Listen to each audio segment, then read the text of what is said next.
શ્રી ગણેશાય નમઃ. નમસ્કાર દર્શક મિત્રો. ભૌતિક સુખના કારક શુક્રનું રાશિ પરિવર્તન ક્યારથી છે? તમારી રાશિને કેવું ફળ આપનારું બની રહેશે? શુભ શુક્ર હોય તો શું ફળ મળે છે? અને શુક્રનું જો અશુભ ફળ મળતું હોય તો તમે કેવું અનુભવતા હોવ છો?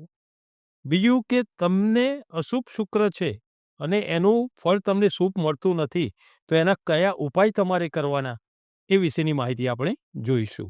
તો સૌપ્રથમ આપણે જોઈએ કે શુક્ર ક્યારે રાશિ પરિવર્તન કરે છે? તારીખ 29/6/2025 ને રવિવારે બપોરે 2:10 શુક્ર રાશિ પરિવર્તન કરે છે, જે તારીખ 26/7/2025 ને શનિવારે સવારે 7:57 સુધી રહેશે. શુક્રનું રાશિ પરિવર્તન છે મંગળની મેષ રાશિથી સ્વરાશિ વૃષભ રાશિમાં આવશે. 29/6 થી મંગળ એ મેષ રાશિમાંથી વૃષભ રાશિમાં આવશે, જે તારીખ 26/7/2025 ને શનિવાર સુધી સવારે 7:57 સુધી રહેશે. એ પછી શુક્ર મિથુન રાશિમાં આવશે. શુક્રનું કારકત્વ શેમો છે? શુભ ફળ કઈ રીતે આપે છે? જેનો શુક્ર સારો હોય એને કેવું ફળ મળે છે એ આપણે જોઈએ છીએ. તો સૌપ્રથમ તો શુક્ર એ દૈત્ય ગુરુ છે, દાનવોના ગુરુ. બૃહસ્પતિ જે ખરા ગુરુ એ દેવોના ગુરુ છે, જ્યારે શુક્ર એ દૈત્ય ગુરુ છે. શુક્ર હવે શું છે એના વિશેની માહિતી સમજી લઈએ. શુક્ર એ પ્રકૃતિ, સૌંદર્ય, સુખ, સંપત્તિ, ભૌતિક સુખ આ બધાના કારક છે. શુક્ર સારો હોય ને તો આરોગ્ય પણ સારું રહે. ઘણું બધું સારું તમે જોઈ શકો. સૌથી પહેલું તો તમે ભૌતિક સુખ સારું મેળવો, કલા ક્ષેત્રે પણ સારું રહે, સાથે સાથે મોજ શોખ, જીવન આમ એટલું સરસ તમે જીવો કે તમને એમ થાય કે બહુ લક્ઝરિયસ લાઈફ જીવીએ છીએ. પરફ્યુમ, સુગંધ, સેન્ટ, અત્તર આ બધું એક પ્રકારનું ઠાઠમાઠવાળું આ જીવન આ શુક્ર સારો હોય તો જીવી શકાય છે.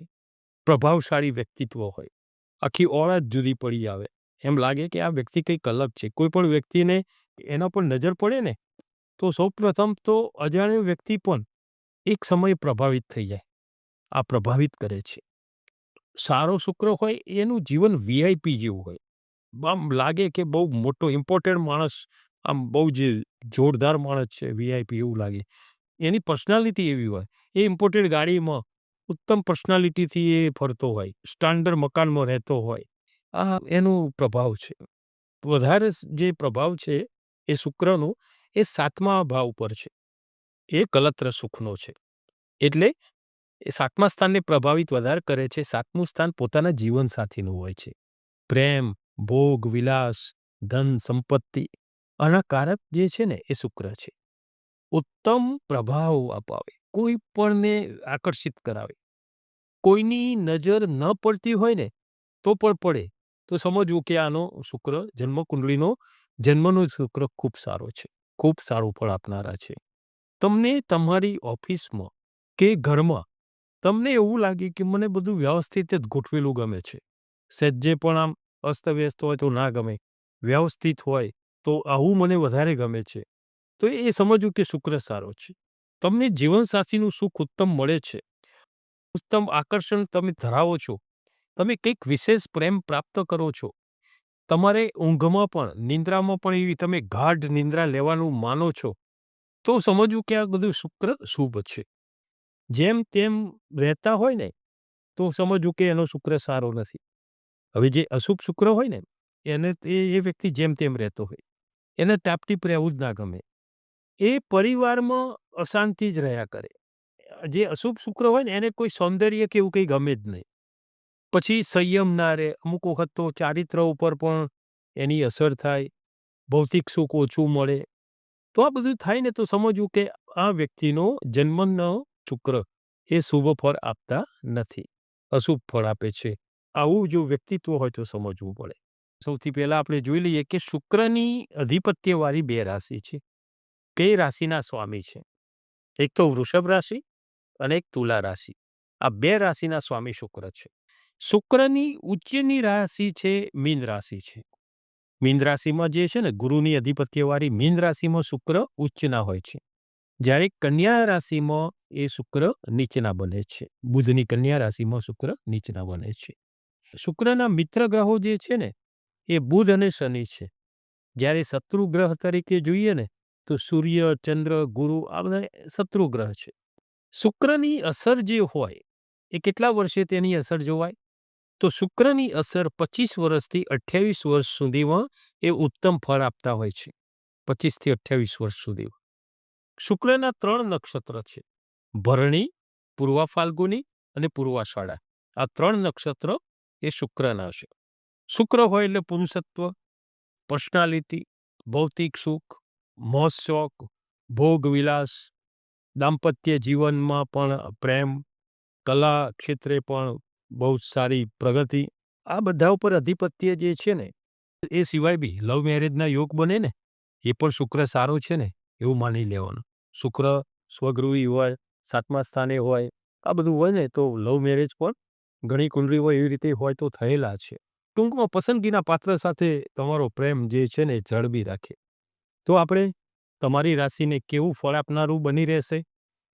મીન રાશિ અક્ષર દ ચ જ થ. ભૌતિક સુખના કારક શુક્રનું રાશિ પરિવર્તન સ્વરાશિ વૃષભ રાશિમાં રહેશે. જે તમારી મીન રાશિથી ગુરુની અધિપત્યવાળી મીન રાશિથી 3જા ભાવથી રહેશે. જે તમારું પરાક્રમનું સ્થાન છે. 3જું સ્થાન છે ને પરાક્રમનું, ભાઈ ભાંડુનું. આ સુખ તમને સારું મળે. તમારા પરાક્રમમાં વૃદ્ધિ કરાવે. તમારું કામ કરવાની પદ્ધતિ બદલાય. મહેનતુ સ્વભાવ તમારો રહે. ભાઈ પાંડુથી ભાઈઓથી પણ સારું સુખ અપાવે. તમારા ભાગીદારથી પાર્ટનર હોય તમારા એનાથી પણ તમને સારો સહકાર મળે.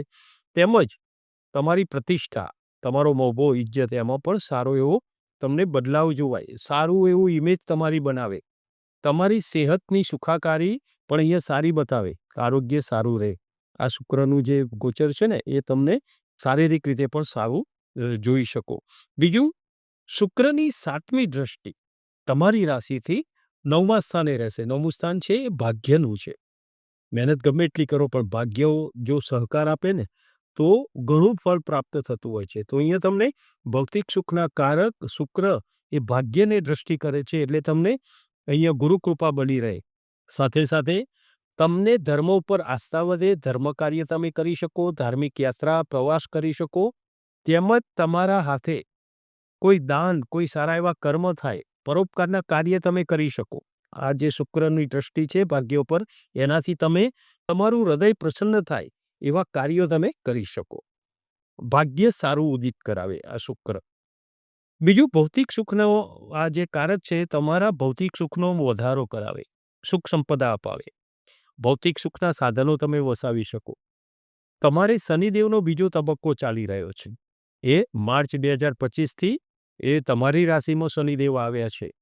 આગળ એનો વિડીયો આપણે કરેલો છે કે એ શનિદેવ તમને કેવું ફળ આપનારા રહેશે.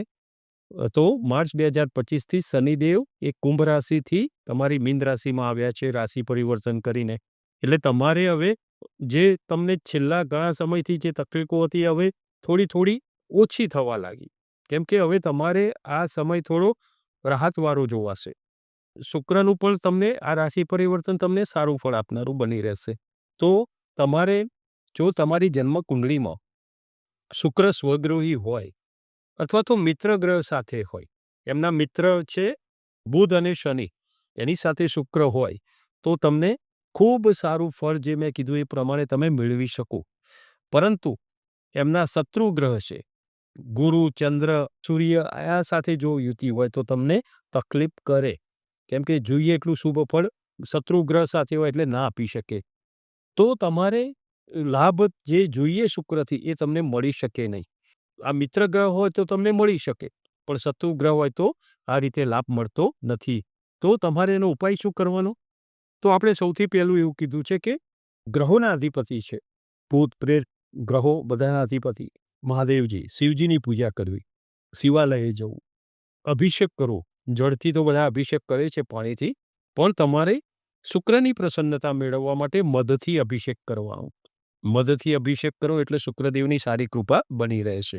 બીજું, તમારે રોજિંદા જીવનમાં તમારે સેન્ટ, અત્તર, પરફ્યુમ આ બધા પદાર્થો તમારે છાંટવા જોઈએ. આમ સુગંધિત આમ કહેવાય ને કે ટાપટીપ રહેવું જોઈએ. તો આ શુક્રદેવ વધુ પ્રસન્ન રહે છે ટાપટીપ રહેવાથી. તમારે શુક્રની પ્રસન્નતા માટે બીજું શું કરવાનું કે તમારા કુળદેવી હોય ને માતાજી, માતાજીને લાલ પુષ્પ તમારે ચડાવવું જોઈએ.